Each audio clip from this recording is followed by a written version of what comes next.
Selamat datang di channel ini, rekan-rekan sekalian. Video ini kita membahas soal pengangkatan menjadi P3K pada tahun 2024, khusus untuk kategori honorer teknis, tepatnya jabatan administrasi perkantoran.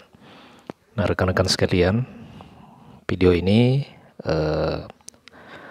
sebagai bahan atau bantuan bagi rekan-rekan yang pada tahun ini mengikuti seleksi P3K pada tahun 2024. Seperti diketahui bersama bahwa untuk pengangkatan menjadi P3K pada tahun ini tidak akan ada namanya pengangkatan secara otomatis tanpa tes, akan tetapi semua akan diangkat melalui proses seleksi dengan sistem CAT yang dilaksanakan oleh Panselnas melalui Badan Kepegawaian Negara.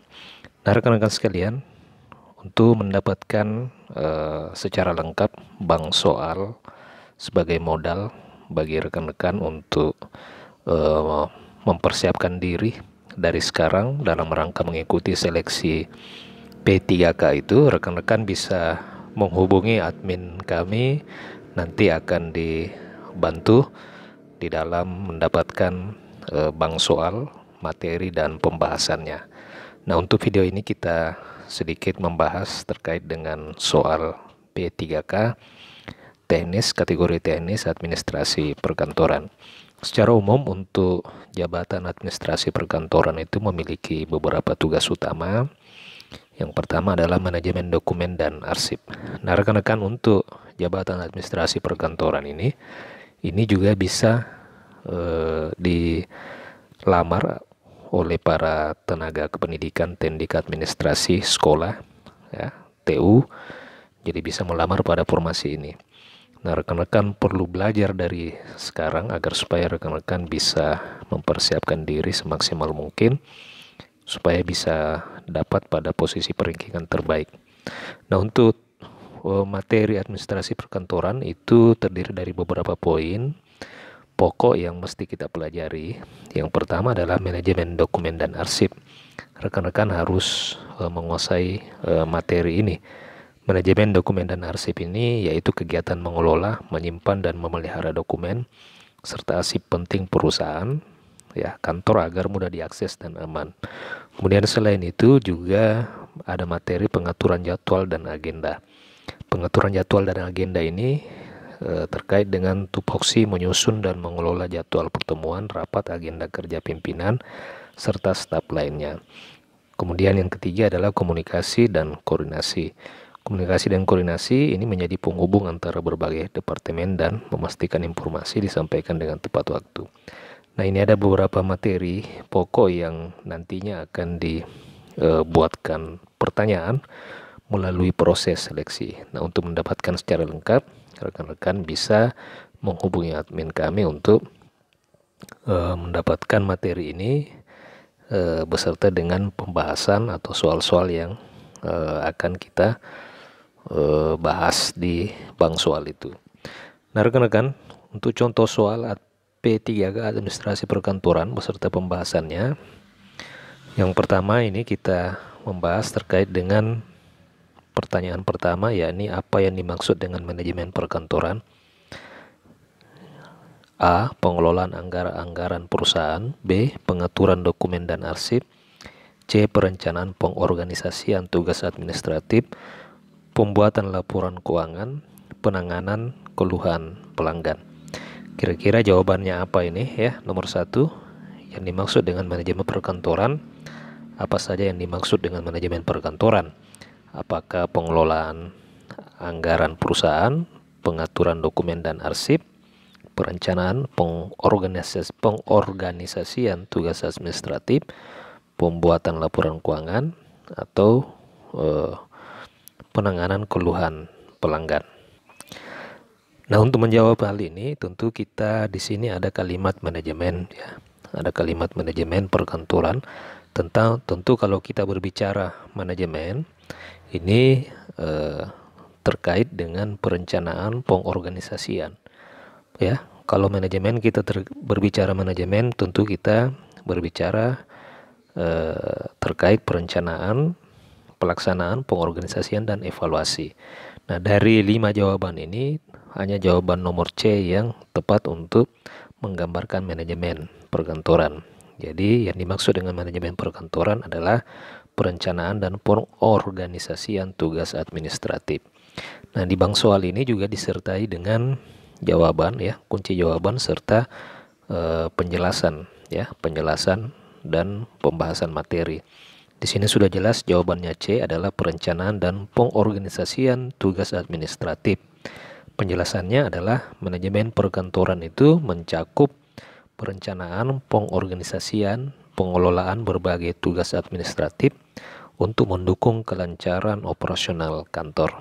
Nah, ini jika kita berbicara manajemen perkantoran akan mencakup ketiga hal ini, yaitu perencanaan, pengorganisasian, dan pengelolaan berbagai tugas administratif untuk mendukung kelancaran operasional kantor. Kemudian rekan-rekan, kita beralih ke pertanyaan berikutnya. Pertanyaan berikutnya berbunyi, dalam perencanaan administrasi, langkah pertama yang harus dilakukan adalah menyusun jadwal rapat, mengidentifikasi kebutuhan sumber daya, menyusun anggaran tahunan, menganalisis hasil kerja, atau mengatur inventaris kantor. Jadi perencanaan administrasi ya, ini perencanaan administrasi. Kita simak soalnya kembali. Kata kuncinya adalah perencanaan administrasi. Langkah pertama yang harus dilakukan, yang pertama ini dari kelima jawaban ini, kira-kira mana yang lebih tepat? Ya. Nah, yang lebih tepat adalah mengidentifikasi kebutuhan sumber daya. Ya, jadi langkah pertama di dalam perencanaan administratif, langkah awal yang mesti kita ambil adalah mengidentifikasi kebutuhan sumber daya. Menyusun jadwal rapat ini adalah agenda. Kemudian menyusun anggaran tahunan. Ini setelah langkah identifikasi, kita lakukan menyusun anggaran tahunan. Menganalisis hasil kerja ini masuk pada tahap evaluasi kinerja. Kemudian mengatur inventaris kantor ini bukan masuk kepada tahap manajemen administrasi. Nah, di penjelasan dan kunci jawaban bank soal ini memang sudah dijelaskan bahwa jawaban yang paling tepat adalah poin B, yakni mengidentifikasi kebutuhan sumber daya.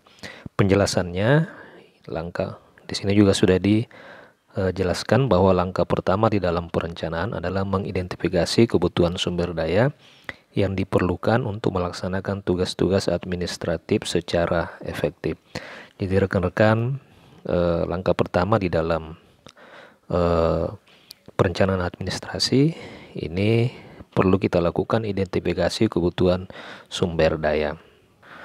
Kemudian kita melangkah ke pertanyaan selanjutnya, yakni pengawasan di dalam manajemen perkantoran itu bertujuan untuk apa? Yang pertama, bagian A, meningkatkan profitabilitas perusahaan. Bagian B, memastikan standar kualitas pekerjaan terpenuhi. C, mengurangi biaya operasional. D, mempercepat proses pengadaan barang. E, meningkatkan kepuasan pelanggan. Ayo rekan-rekan, silakan dijawab kira-kira poin mana yang lebih tepat.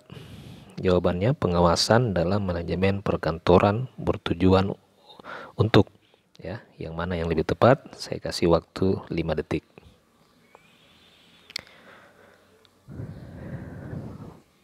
Baik, pengawasan dalam manajemen perkantoran itu bertujuan, jawabannya adalah B, ya, memastikan standar kualitas pekerjaan itu bisa terpenuhi. Jadi ini fungsi pengawasan di dalam manajemen perkantoran. Jadi kalimat memastikan ini tentu terkait dengan kalimat pengawasan. Artinya mengawasi ini identik dengan kegiatan memastikan standar kualitas pekerjaan terpenuhi. Kita lihat kunci jawaban dan penjelasan memang sudah ditekankan jawabannya B, yakni memastikan standar kualitas pekerjaan terpenuhi.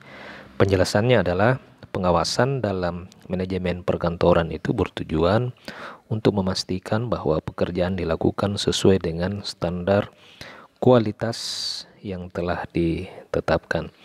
Jadi rekan-rekan, di bank soal ini memang sudah dilengkapi dengan kunci jawaban dan penjelasan dari mengapa materi itu jawabannya ini ya.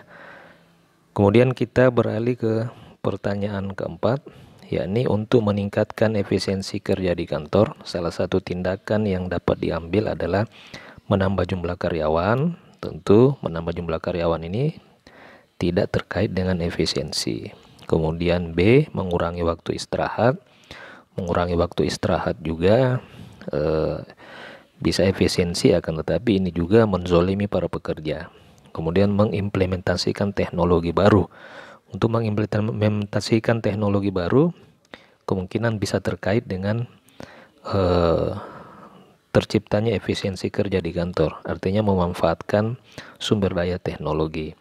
Kemudian D, mengubah struktur organisasi. Ini juga tidak menjamin struktur organisasi itu dirubah, akan tercipta yang namanya efisiensi kerja di kantor. Kemudian D, mengurangi anggaran operasional.